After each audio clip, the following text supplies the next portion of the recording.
and welcome to the Bad Vibes Club podcast. Thanks for tuning in and downloading and putting us in your ears again. Really kind of need to come back. Thanks everyone who listened to Hamish's guided meditation. That's the last podcast. That was a special commission for the Bad Vibes Club.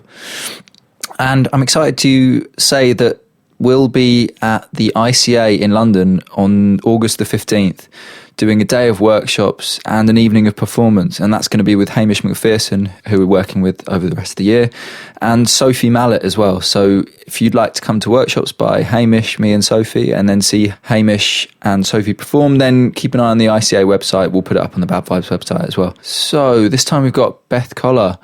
Beth was over for like 2 weeks in London. She lives in Berlin now, and she kindly agreed to come down in the middle of working for the South London Gallery, doing the install for their next show. She came down afterwards. I bought a tiny little bottle of wine for her, and I bought a beer for me. And it was so hot, and we had to shut the windows, and I don't have a fridge. So the wine was hot, and the beer was hot, and we were very hot. But we had a really interesting conversation. I feel a bit bad because of the nature of the research that I do for these interviews. I look at everyone's websites, and Beth maybe hadn't updated her website for a few years. So we spoke about a lot of her old work, but we also spoke about her latest projects, especially in London. So at Standpoint Gallery, her show of sculptures, and at Kunstraum, which was a kind of performance that was worked on in the space. And they're both really interesting, and I'm sure you can see documentation of both online. We also spoke about kind of the logic of the Dark Ages, and also the fantasy of the Dark Ages. We spoke about being scared of dying or dying in your sleep, and we spoke about beheadings, which kind of feature in Beth's work a lot. And we spoke about how they've made a bit of a comeback. So this kind of death that felt like a historical thing, like it doesn't happen anymore, has obviously made a comeback with ISIS, and what happens when contemporary events take over your references and how that affects your work. It was super interesting. Beth's great. She's really funny. The whole podcast is really funny. And we start with her recommending me some podcasts. My top three would be Dan Carlin's Hardcore History. Oh, I don't listen to my God. Dan Collins. Dan Carlin. Dan Carlin. I'm going to get these. He's an ex-news anchor. Mm-hmm.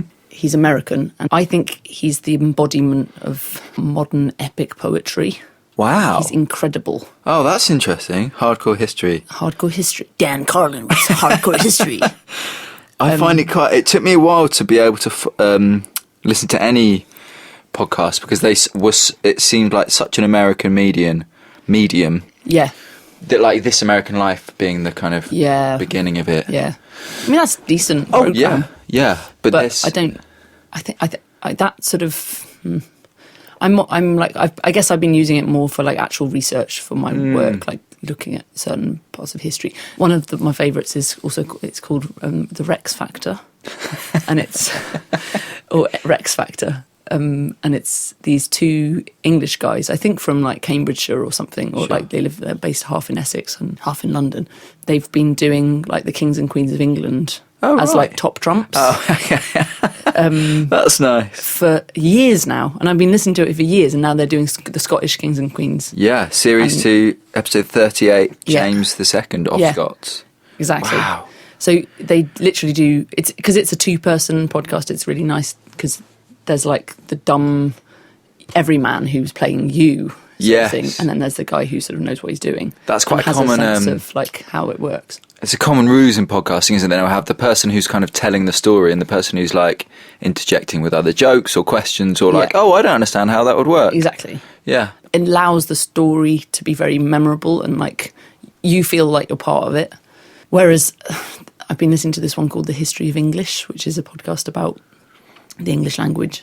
And the guy is like, he's some American lawyer, got an amateur interest, and it's amazing, but he's reading off a screen probably. Yeah. And it is so difficult to follow what he's talking about. Yeah. And it's like they're quite long as well, and you're just like, whoa. Whereas Dan Carlin will do he'll do a 5-hour long podcast, and you will be on the edge of your seat the whole time, because he's got the techniques of going, can you imagine this? Just like, let me compare it to this thing, and then hold on a minute, let's just take it back a minute and like bring it to like give you the story again, and then he'll sort of like replace you back into the story, or like focus you into what he's into. It's a really interesting thing, isn't it? Because there's the one thing I find really irritating about documentaries on television, for example, is that they constantly are replaying the story and grounding you. But for some reason in podcasts that works, because your attention isn't always directly on the podcast. You might be working. Yeah. I guess that's when most people do it. So you kind of do need someone to keep reminding you where you are in the story.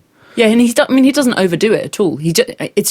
I think he's just a genius at storytelling, because it's just like, how can he have told me the whole of the story of the First World War in the trenches of like France, essentially, for 7 episodes, and all of them have been like 5 hours long, and I'm like, each episode is 5. Yeah, they're like pretty hardcore, isn't it? Exactly.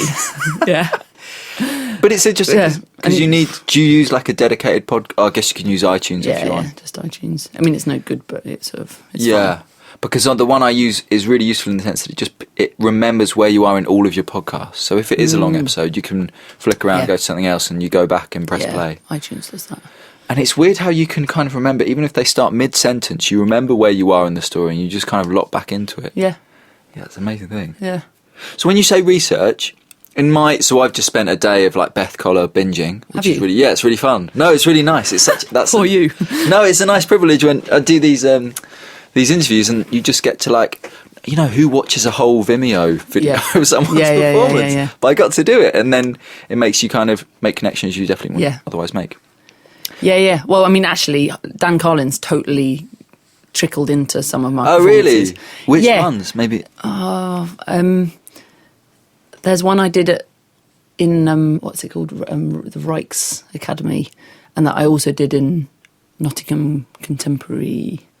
Something that Nicky Russell did. It's called like Tall Tales and Wayward Narratives, and I sort of used some of his way of talking about some of the numbers, like numbers in history, like whoa, like 50, 100,000 million of men died, and that's like this, or like how people's heads got chopped off by the Mongols or whatever, like these like bombastic figures that like just seem so sort of abstract, and then like just plonking those in with like really too personal, like really too like almost a bit gross sort of personal confessional shit. But that was that one. But I think both times they've been documented, like the first time it was documented with the microphone turned off on the camera, and the second time it was just the sound. Sure. So, it's like I've got loads of them like that I haven't quite managed to like put out. Yeah, because there was only one that I think that was available on your website that was just sound. And I listened to it and it was great, but I was thinking, it's interesting that there's only one there, because in my head it seems an easy way to document, but also there is a kind of inadequacy about it or something. For sure. I think, exactly. Maybe I just haven't updated it for years. It's 2 years out of date, that website. I was thinking it doesn't include the latest stuff, does it? I've got loads now. I've got to do a binge because it's getting mad. You don't want to do it unless you're some new media artist. You don't want to update your website every week or whatever. No, especially if you've forgotten how you built it in the first place. My friend Ben, who I do the Arca group with, I think he somehow he lost his own source code or something, or forgot the password to his own server. Yeah. So now he just can't update it. Yeah. The other has to delete it and let it run out and not subscribe. Yeah. And that's it. But I was going to say, so you listen to these podcasts for research into history. But in my head, or at least in the work that I've seen, when I was watching it, I was only really ever thinking about medievalness. Yeah. I mean, that's a lot of history. Yeah. But I didn't. Are there kind of other periods of history that you're interested in? What's my favourite bit of history? Yeah, exactly. I mean, okay. Of course, it's the medieval as a general, fungible term. What is the medieval? How do you even? I mean, initially I was really interested in the Dark Ages, or the idea this non-existent or no longer relative term. Yeah, That, because it was a term that was used and then people realised it wasn't so dark. Totally, yeah. And it's now called like the early Middle Age, or the late antiquity and early Middle Age, and then that's like that covers like the end of the Roman Empire and like the beginning of like Saxon shit or whatever. Sure. But yeah, and then I guess the medieval period finishes with like mid 15, like the end of the 1500s. And what kind of marks that shift? And what? So then, Yeah, bloody hell. sorry, yeah, we're just getting deep into history straight away. I think it's like to do with. I mean, it's like the modern era, right? When I mean, this is really. I'm not one of those people who thinks very. I've not got it down. Yeah, I'm like completely. I stick it all together with like that, like sugar-based glue or something. I don't know. But is that why is that why something like the Dark Ages appeals to you? Because it is. Well, I mean, like, as you said, because it's a fantasy period. But yeah, I mean, I guess it's like Descartes, right? And like someone comes like up with certain philosophers who start coming out, and then it's suddenly like, now we can talk about this as being modern thinking, as opposed to like medieval thinking is supposed to be sort of much more religious based and like not scientific. And what draws you to that period? I mean, I'm really interested in Britain as a Catholic country. Like, all of our churches have been whitewashed, so they're all austere now. But actually, under the paint, there was other paint. You know, everything was really bombastic and like smells and bells and all that. And we can't. You don't think about England like that. Yeah. But actually, it was. You know, so that's why I've been working a lot with like effigies, because they're like the last remnants of like a Catholic sculptural tradition. Then they're allowed. They were allowed. What's an effigy? An effigy is a representation of a dead person. Ah, okay. I guess it can be a living person as well. So, like, you can burn an effigy, you know, in like Guy Fawkes is an effigy. Yeah. But also an effigy in a church would be a stone or metal copy, or even wood copy of the person. So when I was doing my Beth Collar binge today, that's you did a performance in 2013 to a stone. Yeah, effigy. I've done that a couple of times. Ah, okay. I did that at Dorchester Abbey. It's called The Brackish Seas of the Triassic. And you're kind of talking to this stone person who's laid out in a church. You're kind of saying about you don't want to go to sleep, you don't want to die. And there's a moment in it where you say something like, there's a tiny bit of like historical information, which is that in the 17th century, people didn't lay down flat to sleep. Yeah. Is that true? Yeah. Yeah, I did a residency, like a really brief residency in Dumfries House in Scotland, as part of, like, I went to the Prince's Drawing School. And one of the things that happens sometimes is they email you going like, we're thinking about setting up a residency. It's in this place. Does anyone going to go and try it out and let us know how it felt or whatever? So we went, me and a friend who also studied there went for 2 weeks. And it was pretty like sort of bleak, but the house it's all Chippendale furniture. It's like the original Chippendale furniture that was built for the house. Wow. By the guy who was getting the house built. He like commissioned Chippendale down in London to make his furniture. And when would for his house? I'd say like the late 1600s. Hello, it's Matt here in another time and another place. Beth emailed me to say that the house is actually from the 18th century, which is obviously wrong, which is why I'm stepping in as fact-checking McGee to correct it. But she also did make the good point in her email that it's interesting how these very pre-modern ideas, very unscientific ideas, survived well into the modern era. Okay, let's go back to the conversation. Thanks. There's a painting of James the First, which has a hole through it where it got shot in the face. In this house? Yeah. So all this furniture is all Chippendale, and it's really unique in that it's like still there. And there's a bed that is bloody tiny. It's ridiculous. You're like, hold on a minute. And the curator was like, well, yeah, they didn't lie down. Wait. They propped themselves up in bed to sleep. They would kind of sit sleeping, but at an angle or something. Like she says, like the popular misconception is that, you know, that people were smaller in the old days, but actually they just were sitting up in bed to sleep because they thought literally you'd be sort of mimicking the dead, and that would mean that you would be dead. Like it was sort of like, you know, they weren't washing because they thought that to wash would be to like get rid of that nice layer of something that was stopping you getting germs or whatever. Like there's all these like, you know, just for us now. So in terms of like, if we're going to do that thing, which I guess you're critiquing, like shoved the medieval up against the modern, Yeah. they had all these completely different archaic ideas. Yeah, and completely normal and like definitely the truth. Yeah. Like so the truth that even if you were like a highly privileged, very rich person having your own furniture built by someone in London, you'd still be like, oh my God, no, I wouldn't lie down. Yeah. I mean, that's all the witch trials happen around that time as well. Like there's still witch shit happening. At that Okay. time. One of the reasons why the way I made that text was really to like me almost like recording myself like blathering while I was walking around London and then like writing it up and then re-editing it and like having conversations with people and it's a lovely popping in and it's a lovely moment 'cause in all the performances you're often reading from scripts and in another interview I've seen that you said that you're dyslexic and there's a kind of stammering element to it Yeah. but that also is obviously in the script as well. You can kind of tell there's this like Yeah. replacement of words and like in that performance especially there's this confusion of like bed and body and stone and death and all this beds kind of the alabaster beds of the Midlands and yeah exactly yeah. Well, I mean, I guess it was just that terminology and that like slipping of the tongue already happening and just sort of making it more. I mean, I guess it's partly because I often feel a real like insecurity around like making statements. Like I don't know anything, you know. I guess it's partly like a acknowledgement of that. Like this is a stuttering. I've got to say something, but I can't be sure. Or something. Yeah. Yeah. But there's something really nice because it allows you into that slippage between bed and body and different kinds of beds, and like, it allows you into that. I don't want to say irrational because that's not the point, but like strange kind of imagination that would allow you to believe that lying down in a way that mimics the dead might make you dead. Yeah. So like this idea that words are kind of logical or statements can be logical is undermined by just kind of like bouncing between these different words. Yeah. Or just making a mistake suddenly becomes like a more logical or more believable statement or something. The other reason why that really got sort of focused in on was because I'd found out that because I couldn't speak, I didn't say anything till I was about 2. After I was 2, I never said anything.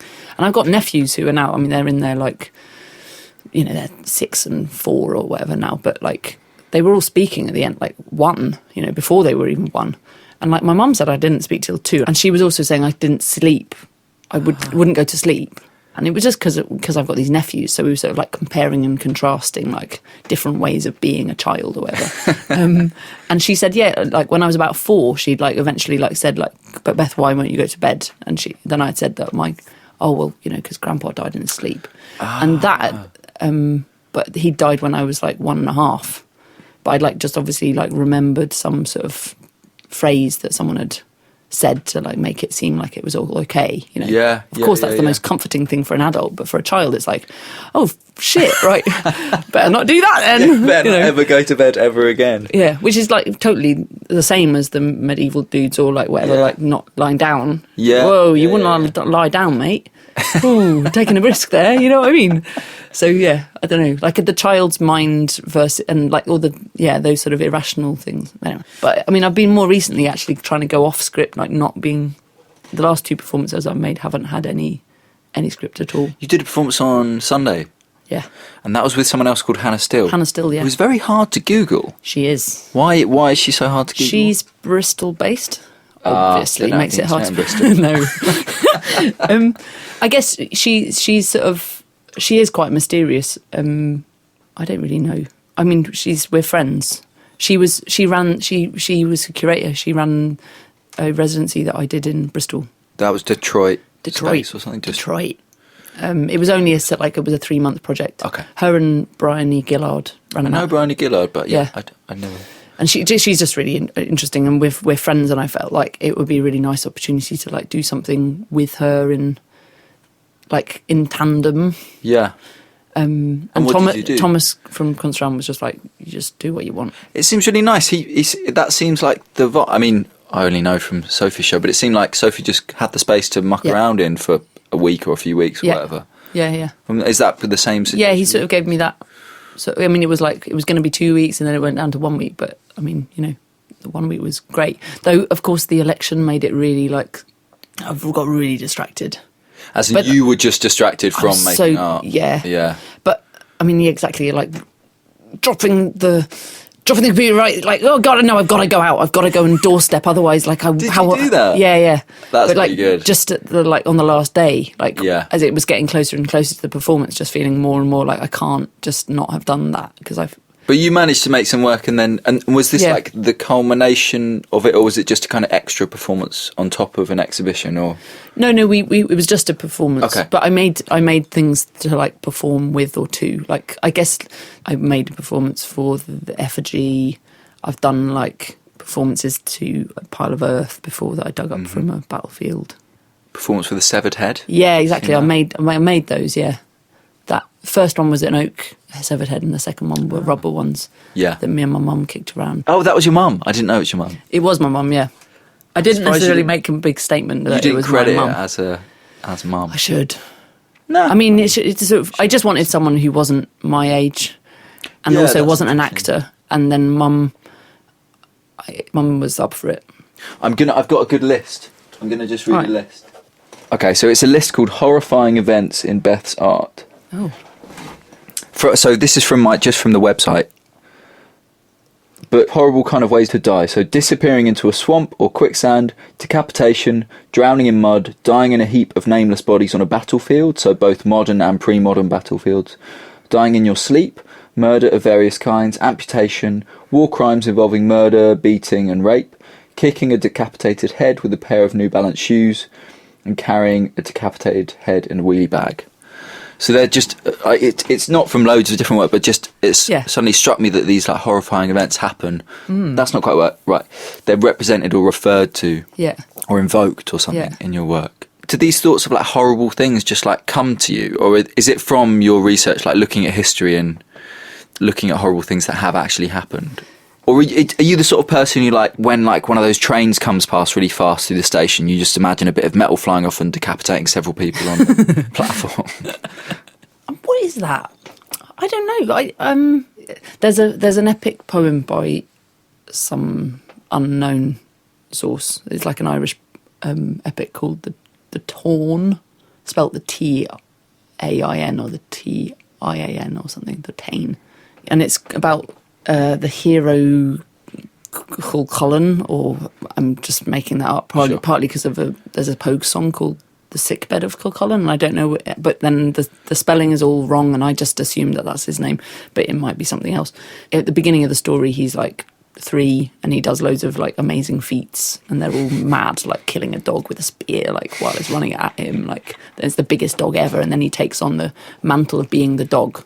He like becomes the dog of Ulster, the Hound of Ulster. So that's what his name means. But then it's like the most ridiculous book. I mean, it's a good novel length book, like an inch thick, or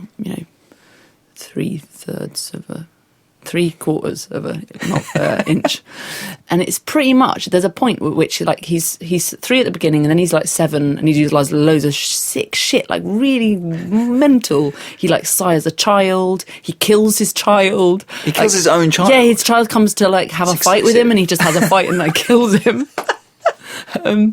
And he like manages to do like the hero's salmon leap, which is this type of like leap that's really like impressive. It's sort of like like berserky style stuff, like okay. extra like turbo powered, like when a warrior goes mental, Right, and they start okay. being able to just do anything, and they will kill anything, sort of that type of thing. And he's only 7 still, and then like then he's like 17, and maybe when he's 17 he kills his son, I don't know, but it's all a bit like what.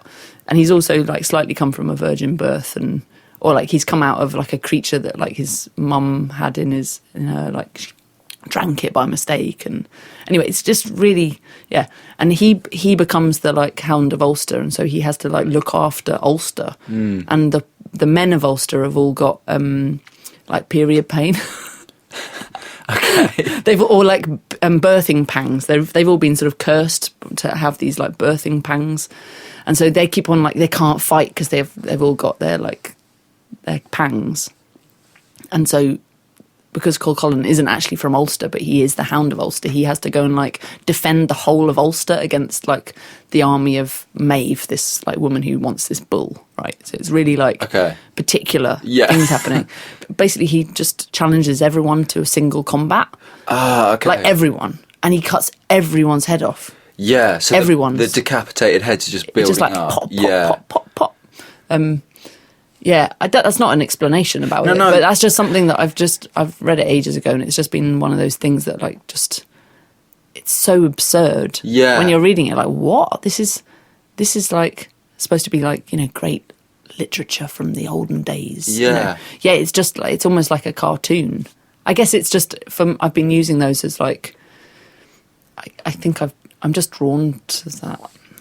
I was I was reading a interview with David Sedaris, who actually probably is on loads of podcasts. He's like an American diarist writer and stuff. Yeah. And there's just a quote from him which is like, he's describing a boring person that he studied with, kind of trying to do some creative writing. And then he says, I'd much rather hear, the opening of a story being like, my mother used to force my hand onto the stove. Yeah. And it's like, in terms of performance, if you're like trying to bring someone's attention to you, describing like a horrible event, even if you then use it to open up into other areas, I guess it's just like really practically useful. I don't know. Yeah. I mean, I guess I've used that sort of like horrible things in a couple of different ways. Like, definitely been sort of mashing together something like very, very ancient, mixing it with something much more contemporary. And those like, I think it's a very weird thing that happens, like for things in the deep past being like, head's been chopped off, of course, Sure. Swords and or like Harold getting his eye poked out by a fucking arrow, and then like probably went through his eye through into his like back of his head or whatever. It probably hit his spinal column or something, but it's like, yep, cool. Anyway, next. That sort of stuff always happened in the olden days. Yeah, whereas now, if anything like that happens, it's like, what? Yeah. Oh, fuck. And like, or that, even the idea of it happening to you. Yeah. And that being sort of unthinkable or whatever. But then the idea that like it happened to just everyone. Yeah. In a way. Just everyone had it. Everyone was getting their head chopped off all the time. Yeah.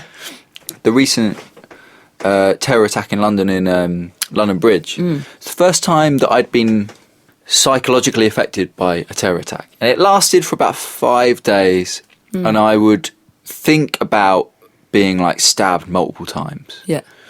And it was not very nice. It wasn't necessarily scary, but it was ugly in a way that like waking up from nightmare is kind of ugly. Yeah. Where you know that you're in like a concrete world where that doesn't happen that much. And I wondered if there's something there where like having your head chopped off, whether or not it happened like all the time in the olden days, it's like an eruption of some irrational fear rather than, because even though it maybe did happen more at certain times in the past and may happen more at certain times in the future, the fear of it isn't rational and will never be rational, because however many heads are chopped off, yours, in the numbers game, you're probably right, unless you're a journalist. king or a journalist in going to Syria. I got really worried actually when I was doing the first time I did the performance with the severed head, with the oak severed head. I'd been working on it for months because oak's really hard to carve. And then like about 2 days before I did the performance, like a journalist got his head chopped off, and it was a really particular one. It was like the one. Okay, there was a very famous one. Yeah. And I got really. I actually didn't do the performance in the end. Oh, really? Yeah. It just felt. It felt like just a bit gratuitous and like not nice. Like it's not nice. I think that's how I felt about the performance I did at Flat Time House. It's called something quite long that I can't remember. Yeah, and this is the one where it's a Serbian fighter. Exactly. And you're reading a statement. I'm just reading a directly transcribed interview off a YouTube video. And let's just get this right, because there's some, and the point being that there's now some debate over the truthfulness of that confession in quotation marks, and whether it was kind of written and scripted for him exactly to then read out. Well, 2 people that he says he slits the throat of are alive now. Ah, okay. So he didn't kill them. That element of it really throws that whole story off. And that not knowing and the unknowing of the whole situation just felt like it was a really strong example of something like unknowable, especially from that particular war, which was like my first war. Or maybe the Gulf War was my first war, but I mean I was too young. Whereas the sort of like is that Bosnia and Kosovo? Yeah, like the Yugoslavia breakdown, that whole thing. That was like my first. What I felt like I was an adult, but I was probably only like 11 or something. Yeah, but you remember it happening, and like really strongly remember everything, and being so confusing, and it's still really confusing. And it was a very. It gave us a flavour of like contemporary war in the sense that it's really hard to know, if you're an outsider, know what was going on unless you do some serious research. Yeah, that particular interview really, like, I think because it had been the basis for a Pulitzer Prize winning piece of writing, and that's never been that's never been taken away from the writer. Like, he still has the prize for that piece of writing, even though the whole basis for the interview is like he was under duress, and it's completely questionable as about what he was saying, whether it was true or not. I just got excited about it in like relation to like sort of Slavic literature and the sort of like lone existential sort of figures, like male. Is that a bit of a trope in their literature then? Well, I mean, think about like, Crime and Punishment or whatever. Okay. Like, it's just intensely like. Because he ends the interview by saying, like, if there was a God, I know there's no God, because if there was a God, then people like me wouldn't have been created. Exactly. You're like, what? That is insane. Like, why would you say that in an interview in which you're being like, pulled over the coals for war crimes? It's like, okay, I mean, yeah, sure, say that, but like, really? Yeah. Or like, did they tell you to say that? Yeah. Or like, maybe you're just a poetic young man, who's, I don't know. Poetic young war criminal who's just, Yeah.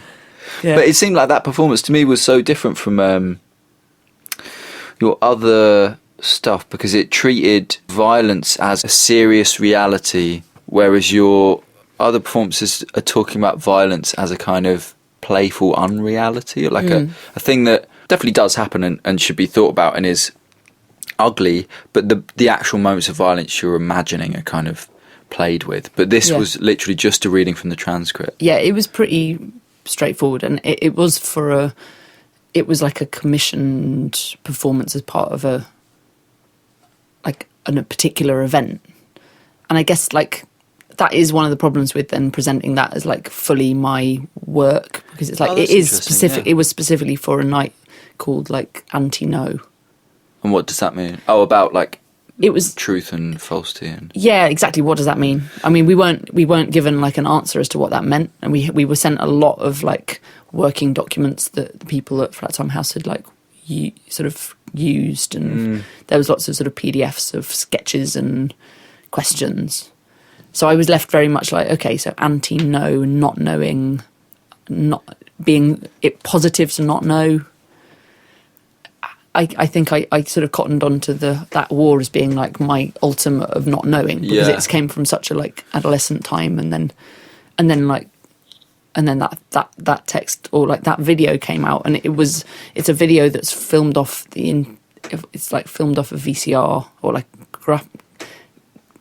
captured off a VCR, and the VCR is corrupted, so it obliterates most of the time. You can't you have no idea what's being said. Oh wow. But if you very quickly pause it and stop pausing and pause it and stop pausing it, sometimes you capture the subtitle. Wow. Yeah. But it was like it took me hours to try and get the subtitles out of this text. That moment when you get that, in a way, that stuff's not apparent in the performance, and I felt very unsure about making that into a performance and performing it, and I removed the information about the names and where it was from. Oh, you changed that? In order to not... I guess because the Serbs are such the bad guys, because of the way that everything unfolded. But at the same time, everyone they were bad guys. I mean, everyone was a fucking bad guy. Like, so I'm not making any arguments here. It was more just like as a document of a thing that is not true, but is true, but isn't true, but has been interpreted as being real, and it still exists on the internet, and it still makes people absolutely furious, and people are like, you know, Serbian monster, and like, you know, it's like continues to weave its story into now, even though it's sort of gone off. It's become such an unreliable document. Yeah. And then I've gone and just repeated it. I don't know. And then I read it in a very flat voice. I didn't want to make it too emotional, but I don't know. I've had such mixed reactions about that performance, and it's been quite a, Just as a piece of history, like I thought it was really interesting. And I mean, there's something about that kind of flat affect that's like entered our culture as well, like people recounting tales of their own terribleness in a flat affect is like a kind of myth-making technique anyway. I don't know, there's I was going to ask you like a way more kind of prosaic or art-based question, but so when you get a commission like that, when you're asked to do something that's kind of on a theme, some artists will just like jam their own work, you know, they would do whatever they would do anyway, and then, you know, like maybe talk about it as though it were part of the theme, or just assume that if they've been asked to take part, then they are the theme. Yeah. But you did kind of, do you tend to try and work to people's ideas? I do, but maybe that's not the right thing to do. But, I mean, okay, so the thing at Serpentine, which was the one with the rubber heads and my mum, which is called probably, Like a Melon Rolling Off a Table, Part 2. That had been a commission to like do something in within the space. I had to choose between the two exhibitions that were on at the time, and make something that was like in relationship to those. And I think like I chose the old white German dude as opposed to the old Hispanic dude. Oh yeah, I went to the old Hispanic dude show. Yeah. Well, who's the old white German? I can't even remember. TBH. I was so uninterested by his work that like I had no choice but to be like, well, I guess I've got to choose one of them. How did you squeeze seven heads into that then? Exactly. Big question. I guess those two shows, they were very much these like sort of canonical dudes. Yeah. Older dudes. Like having their big old retrospective didn't really affect them much, but it just like a popping out of their work as they're like, you know, continuing to solidify their sort of situation within the world or whatever.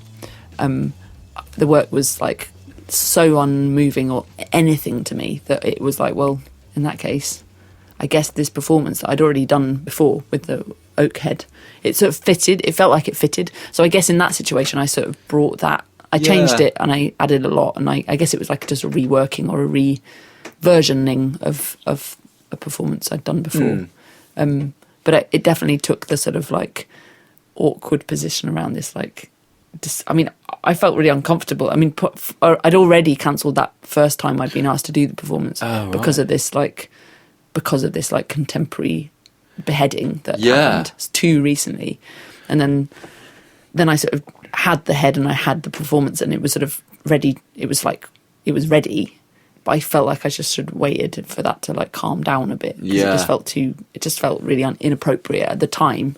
I mean, this is like, I'm not at all asking you to like comment on global terrorism here, but like, how does it feel to have something like beheadings, which I assume that first appeared as a motif in your work as a kind of medieval or Dark Ages fantastical notion? Yeah, just like for that to be now a kind of contemporary phenomenon.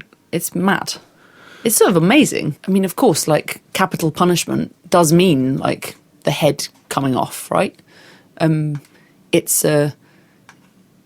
like a deeply, I'm going to say Cartesian notion, right? That the head is the special bit and the rest of the body is like not really you. It's only in the head. Yeah.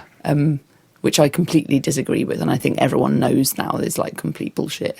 Like we are in our bodies as much as we are in our heads. But it's a hard fancy to get rid of, isn't it? Absolutely. And even though it might have been disproved, you know, hundreds of years ago, it's still like way the thing, right? your eyes are in it, your nose is in it, your mouth is in it, and your ears. Like, that's quite a lot of things.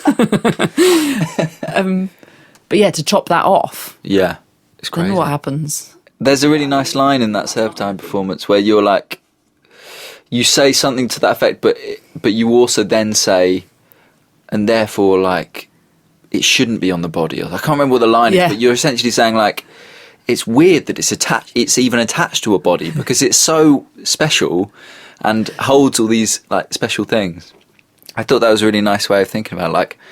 Like you're kind of releasing the head from its enslavement by the body or something. There's a really nice story by Roald Dahl that he's a very gruesome writer. Oh, he's horrible. Yeah, but it's one. I think it's in Kiss Kiss or one of those short story collections like for adults. This guy who's like decided to like try and live forever, and his body's died, but his brain has been taken out and his eyeballs as well. So he's where are like his eyeballs then? They're like they're in these little like I think they're in like little plastic cases floating in this like some liquid. And his wife, who he's like, I guess he's been sort of almost like coercively controlling for the whole of their relationship, now is just like sort of like he hates her cigarette smoking, and she's just there like just fag-ashing into his liquid around and like his imagination of like what that what's going on in his head or whatever. I mean it's such a long time ago that I read it, but like it's so well like imagined as a situation that is like sears itself into your memory. I can't remember who this was, but someone was saying that they like had once popped an eyeball out, or someone they knew had popped an eyeball out, and they continue seeing through the eyeball, of course, which made them feel like incredibly sick, a kind of labyrinthitis vibe in the mind. It would, right? Yeah, it's really hard to, because you need them to be parallel. Yeah, like they have to have that. Your brain is completely used to that. So if one comes out or goes in the wrong direction, you can't see anymore in the way that you. If only you could keep the sanity to be able to just like experience it and enjoy it. Yeah, in that but of course moment, your eyes just been fucking popped out, so you're probably like freaking the fuck out. My eyes on my cheek, it's weird. Oh man, just like roll with it, just experience it. Yeah. You're never gonna have this again. I cut my eye once across the eyeball, and across the front. And does it, I mean obviously it hurt. It really hurt. It does hurt. Yeah. In that you can feel the pain in the eye, as though you'd cut your skin or something. And it stings like a motherfucker. Oh, it's really? really painful. What did you do? How did you cut it? I fainted, and I fainted from trapped wind. I've heard this story. In the middle of the night. And I was in the bathroom, probably trying to relieve the trapped wind. It was so painful. And then, I mean, I guess I've got a low pain threshold because I fainted from the pain. Then, like, found myself waking up. When you wake up from a faint, you are literally like, where the hell am I? Oh, it's horrible. I'm like, what? And open my eye, going like, what? I'm under there's that. What is that white object? Oh, it's the sink. Okay, I'm in the bathroom. Why am I in the bath? What? And so I pulled myself up, looked in the mirror, and I like just had blood on my eyebrow and my nose and like over my eye. And I was like, okay, shit, I've got blood in my eye. That's why it hurt. It stings. Like, it turns out I'd like scraped my eyeball on the sharp end, the crimped sharp end of an E45 tube. I think that must have been it. That's the only thing I could find in the bathroom that was sharp enough to do that to me. Yeah, and then is that ironic? I don't know if that's ironic. I think it is. It's like it's so sort of so soothing, right? Yeah, exactly. Yeah, and then I managed to go to sleep because I was so exhausted because of this terrible night of having like the most awful trapped wind. And you got the wind out. Yeah, the wind disappeared. By the time I came round, I was like completely fine. And then the pain of the eye started coming, and then like in the morning, I sort of stumbled downstairs, going like, "Can someone help me?" Yeah, I can't. Like, and it's just like so painful, and it just starts closing up, and both of your eyes go. You have to close the other one as well. Like, it won't let you keep the other one open. And then I like ended up going down the hospital, and then they were like, "Whoa, all right, eye tissue fixes itself in 48 hours." Wow. Without any need for anything. We're really good, aren't we? It's really good. The body. It's the fastest matter in your body to fix. Anyway, that's a complete aside. It's just I'm really glad we got the fainting from trapped wind story. Maybe we could talk about recent work. That would be good. Because I came to see the Standpoint show and it was just so great, and I was like, oh yeah, Beth. I just hadn't seen anything, I think, since various iterations of the Hand of Glory. Yeah. Which is the performance where you hold your arm up for as long as you can. Yeah. And it's also being filmed. Yeah, it's got like a live feed sort of separation thing going on. So in the other room or whatever, there's a projection or a monitor with this sort of like scene, like a close-up of the hand and in a black background, so it's a very sort of isolated hand sort of grasping up into the sky. Because they wavering tends to like look slightly pained. Because it looks like it's really painful. But they seem to have a relationship in the sense that they seem like... So the Standpoint show being a collection of sculptures of top of men's foreheads with furrowed brows, as if they're deep in thought or various... I guess, meanings. But they seem to be like tropes that I can't quite identify. Like, the hand thrusting, I guess, is the hand as it goes down into quicksand or as it's kind of sucked underneath something. Yeah. As a filmic trope, maybe? Yeah, but it does that, but it also does the, like, you know, grasping for God or for the sun or for power or, like, electricity zapping into it or something okay. Like... Yes, the world will be mine! Or definitely, okay, like evil genius kind of thing. Or no, Johnny! Like, I don't know, it does everything. Yeah, we're both doing, for the listener, we're both doing glorious hands. Yeah. Maybe I'll put the Hand of Glory as the image. Sure. Know what it is. It's really, so like that like overly tensed sort of claw in the sky. It does everything, it just does everything. Yeah, it's a very useful manoeuvre. So that one. So that's the like, and then obviously now I've looked at things in between, but then this Standpoint show has all these sculptures, and it's another kind of trope that I can't quite place exactly where it comes from, exactly what it means. I can't either, but I think I felt quite cheesy doing it. When I first landed on this like particular like motif, like I'd started off and they'd been way more like looking upwards. I'd made like.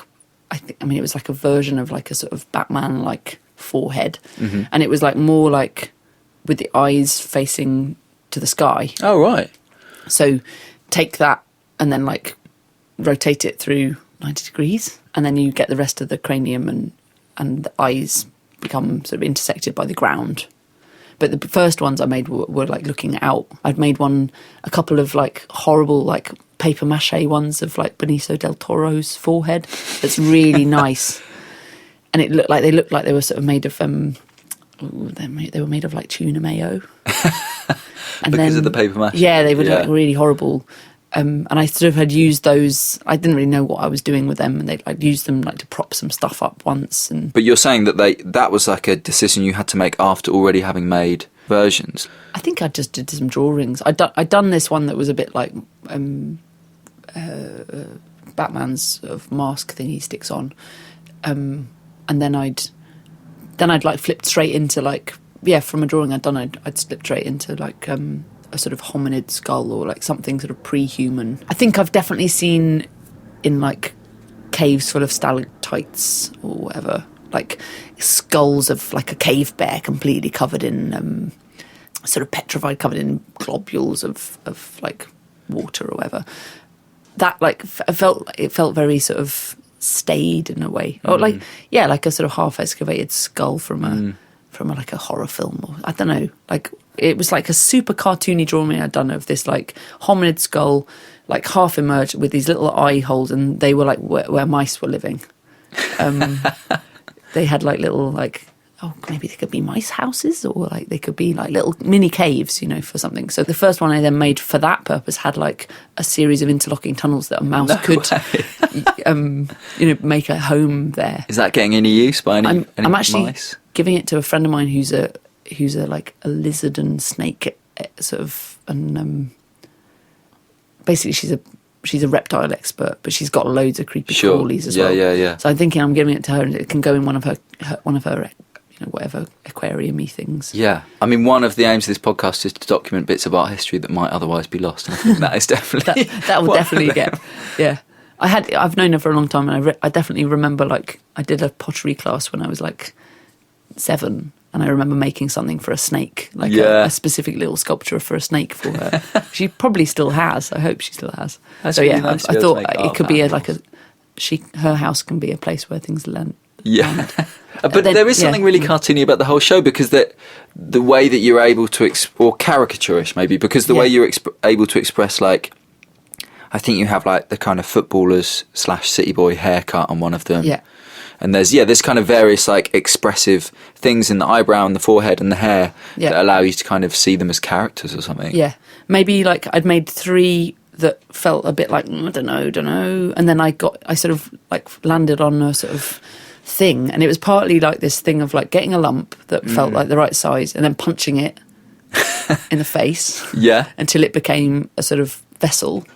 And then just like, or sometimes like throwing it on my knee and then slapping it over my knee. So using my knee as a sort of to make the shape mold. of the skull. Yeah. Yeah. And then it just became like almost like, okay, you've done this next one. What's it going to be? Like, oh, great. And then just in a way taking the fact that I've got 2 hands and I'm symmetrical and like just using that symmetricalness to like everything, pretty much most creatures on Earth are symmetrical. Anything mammalian at least. Because there's a kind of like just predator style skull. Yeah. Like an alien in there as well. But he still manages to be really arrogant in the crinkliness of the forehead. Yeah. Some of those were just like purely like a formula being repeated. Yeah. And then like, if you do angry sort of, powerful eyebrows, powerful, thinking, sort of lone, powerful man, looking into the distance. Then you just repeat it. And then repeat it, all in the same object. Suddenly, those lines were like making these sort of like rules for me that I just had to follow. And then the next thing you know, it's like some horrible underwater, subterranean, horrible sort of beast. So they sort of did what they wanted, really. Yeah, it's so amazing when you hit on something that you can repeat. I mean, not just motifs, but like an action that allows you to just stay with the same idea for a long period of time. Yeah, I'd probably done half that show in my studio, and then I'd come to the space and I'd unpacked it all, and I'd sort of removed some of the ones that weren't allowed in anymore, and then I made like half more. What do you mean there. Weren't allowed, and you just weren't into them, or? Yeah, I guess the space, having them in the space, made me realise that they should go. And then I had the opportunity to carry on working because I had a 3-week install. Oh right, wow. Partly because I thought when I made my plans, I thought I wouldn't have anything. I'd be making everything on site. Okay. So I sort of gave myself a huge time. And then it turned out there's a ceramicist in the top of the building called Nicola Tassi, and she was super like, just use my kiln. No way. Yeah, sure. Oh, great. Here's some clay, sort of. So suddenly I was just like, okay, great. So then I like doubled the show there. And that allowed me to like sort of more like feed in, like get feedback from the space and like how they felt in the space, and added what was missing or whatever. A couple of people I'd met also like sneaked in. There's one who like everyone kept on saying looked like Andrew Neil, which was sort of vaguely based on Eric van Lieshout, who I'd been working for at the SLG. Oh yeah, of course. He's got a very definite forehead. Yes. With this like straight line down the middle and then 2 lines that intersect it, so it's almost like a 6-pack. Very like almost like drawn with a ruler on his forehead. And it wasn't at all, and it was no sort of criticism of him. He's the most lovely man in the world. But yeah, I totally stole his forehead and then turned it into like some horrible veiny future version of. Yeah, he was like super sci-fi, that guy. Yeah, and I didn't realise until I was reading an interview, you'd done a kind of research residency at the Glasgow Women's Library? I don't know if you've got that. Yeah. And then you'd made these wonderful sculptures that are kind of related to those, that are of female faces with furrowed brows. Yeah. And I won't stay too long on that, but just there was one line in there which I thought was really interesting in the interview, where you said, we hadn't really considered your work in terms of gender before. I think I knew that I was like really attracted to super like male heroic stories and and sort of the accoutrement of that, Like but I hadn't necessarily like picked it apart and like sort of properly thought about it in a like good way, I guess. And then I had this opportunity, and it was quite like trawling through all the old sort of first wave, second wave stuff. Yeah. And there's some quite bombastic texts in that, and they're a bit silly in a way. But what's your favourite bombastic text you found? The Naomi Wolf the beauty myth. Oh yeah, sure. She goes all over the place, and there's stuff in there that you're just like, mate, are you sure? Like, she talks about lots of stuff, but you remember Oil of Olay, and there was a thing about them using fetuses in their creams, and like it was like women from India being paid to abort fetuses to put in your face cream. And that's in the book. Yeah, she talks about it as if it's true, and I'm like, mate, like, what's your references? And then I checked her references, and it's just like some bloke who sounds like he like paid to have a doctorship or whatever. Yeah. Yeah, but then the internet's full of it though. Like, yes, yeah, of course. Yeah, definitely was. Yeah, and I remember that from when I was a kid. Like, yeah, Oil of Olay, it's got fetuses in it. But that's super interesting, right? Because it's another kind of myth. It's another, like, just like your 7-year-old Hound of Ulster who sides a child and then murders it or whatever. Yeah. It's like another form of like Dark Ages style thought that has like just gained massive popularity in recent years. And I guess it would have been pre-internet as well. Oh, that's true. That this would have been pre-internet. Yeah, which is quite nice. The idea of like rumours before the internet, like how people found out about that. Someone shit. had to actually just tell you.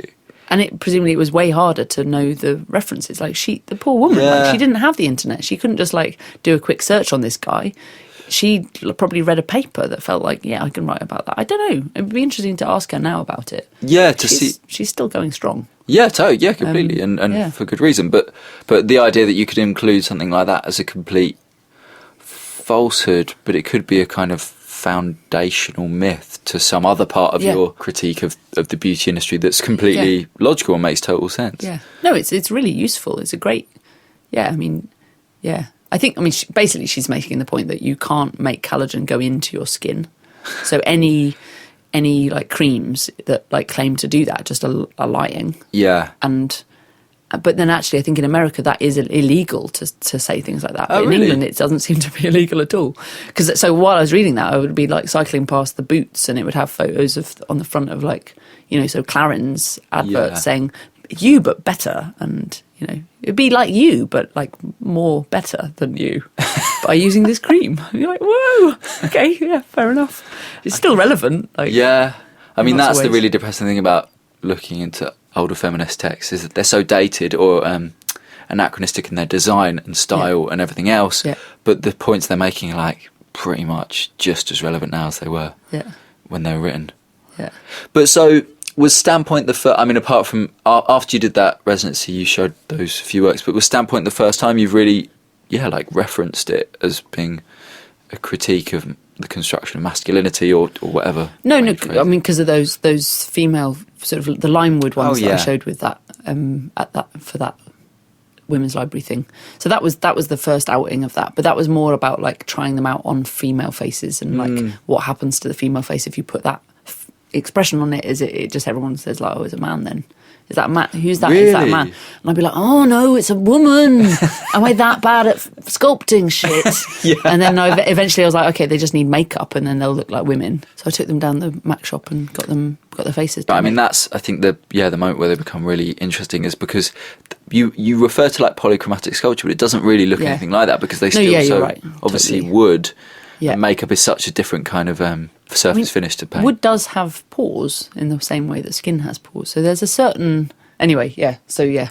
I guess that was the first time I'd probably like said, yeah, okay, that is something I'm interested in. Yeah. But this show was much more like an opportunity to do like anything I wanted in the space and like anything. And that obviously threw me into the long grass or whatever. What, so in terms of like having to... make a sculpture show, because I guess mainly my sculptures come out of like performances or like in relationship to sculptures like that. Did you not perform for the Standpoint show then? No. Oh, that's interesting. Nada. Was that an opportunity you just didn't take up, or were they like, no, there are no performances here? No, I could have done what I liked, but I was trying to do a show that was sculptures and that were like, in a way I don't think of them as sculptures at all. I think of them more like as props or like objects that wanted stuff off me. They're not sculptures in that they don't necessarily talk to like the Western canon of sculpture in the last 50 years. Like, but it is interesting maybe that you they decided do. I mean, not to perform with them, because I guess as soon as you perform, I always thought that about Sophie Young's work. Well, obviously she performs with them and she's very explicit about like moving things around and making sure that they're not fixed. By not performing with something, you kind of are stepping back from making any other claims for them apart from sculpture, right? I guess I was trying to make them perform on their own without me having to like help them. And obviously I helped them in that I made them. So I guess at the moment I'm trying to like push that side of my practice. I love that. I love making stuff. Yeah. And I think I've often felt quite like naughty about it. And that's bullshit. I can do what I like. I think I've just, at the moment, in the last like year or two, I've been like hitting the point where I felt quite like dissatisfied by the script works. Okay. The performances. And partly because I just get so nervous. I hate it. And I also like find it really like such a massive pressure, like this idea of having to say something or like make a, you know, I don't know. I felt like I'd come to the end of that. If you somehow were in a magical position where people were just offering you shows all the time, and you could say what they would be, would they always be sculpture shows, or would you? No, I end up wanting to do performances, despite all the pain. Exactly, but yeah, maybe I don't know. Like I'm about to like go and make a bunch of pictures, big painted pictures. They're not paintings. Maybe they are paintings. It's what are they? Or what was it for? Maybe let's start with the practical. Not for anything. I just wanted to do it because I think I probably often make things that are because of something coming. And, and like being a bit frustrated by that. Or like feeling like the studio practice only exists if it's in relation to some sort of demand. Yeah, I'm also in the exact situation where I'm just like, I'm just going to go and make some stuff in the studio because otherwise all I ever do is in response to someone else's ideas. Even if I end up just doing what I would do anyway, then my studio practice becomes this thing that I just do for like a month and then I just walk away from it for ages. Yeah. It seems crazy. Yeah, I think after the standpoint thing of like getting so involved and so excited about making those things and then suddenly going back to the studio and being like, oh, am I allowed to carry on doing that? Yeah. Maybe not, because maybe that's the end of that show because the show's finished, so I can't do any more. But maybe I can. Maybe I'm allowed, or doing whatever. I don't know. Yeah, I don't know. And is your life set up at this point where you can... So you're working this week at SLG doing the install, and then you go back to Berlin and just you have some time off? Or do you work regular stuff over there? I don't work there, but I've engineered everything so my outgoings are so extremely small that, SLG and a couple of other bits and bobs keep me going. Amazing. And then like everything else is ridiculously cheap. Yeah. So that's all like just about manageable. It's not comfortable, but it's just about now manageable. And then the next few things are, I've got something in Munich, and then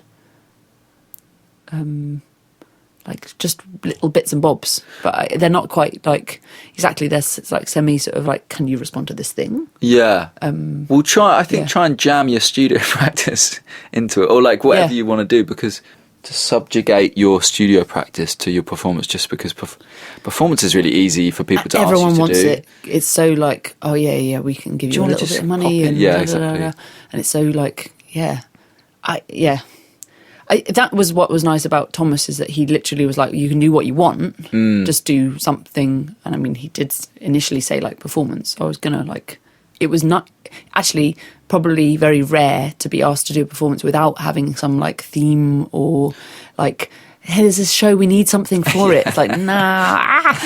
Whereas that was like literally like, we do want you to do a performance, just you to do one, instead of it being like, anyway, I've already made the point. But, so that was really good, and I'll send you the documentation when I get it. That'd be really nice to see it. It's pretty different. Oh really? Yeah. Oh cool. And I'm excited by this like no script thing.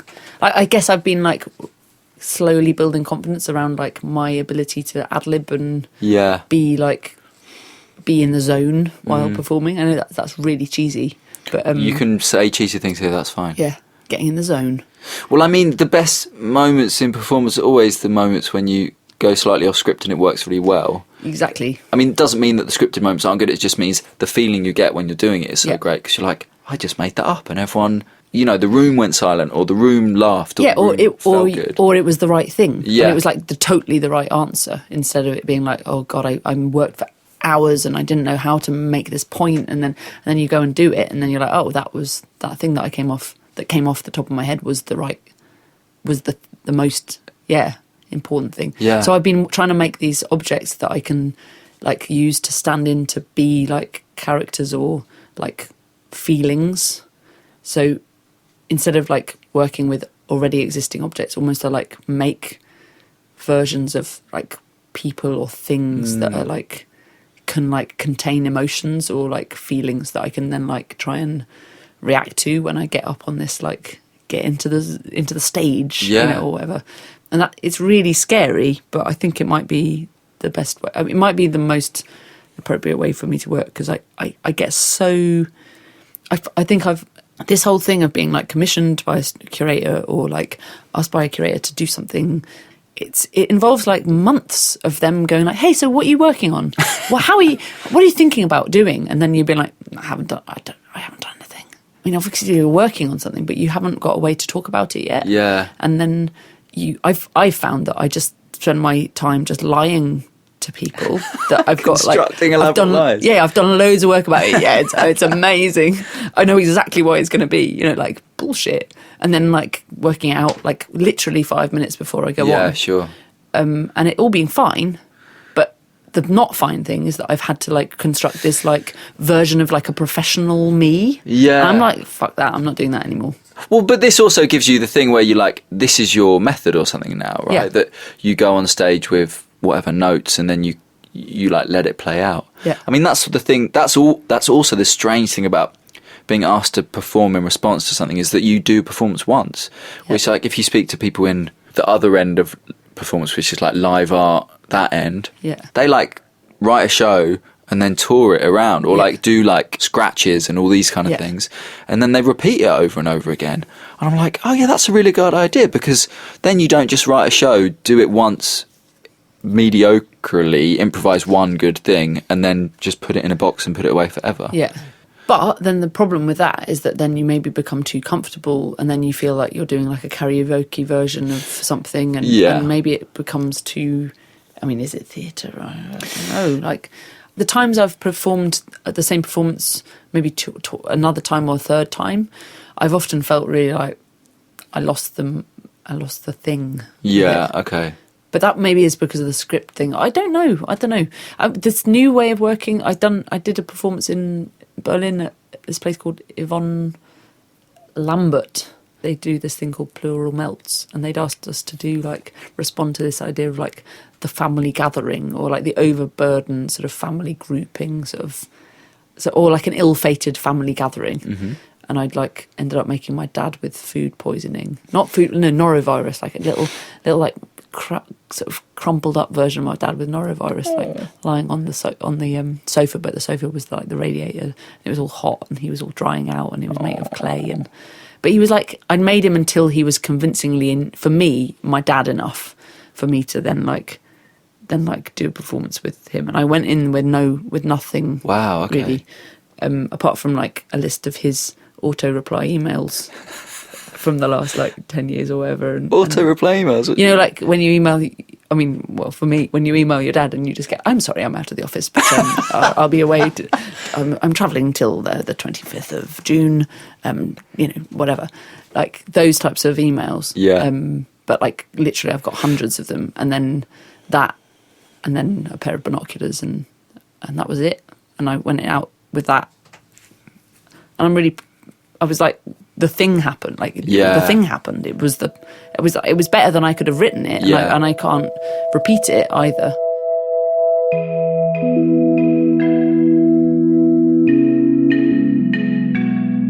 So that was Beth.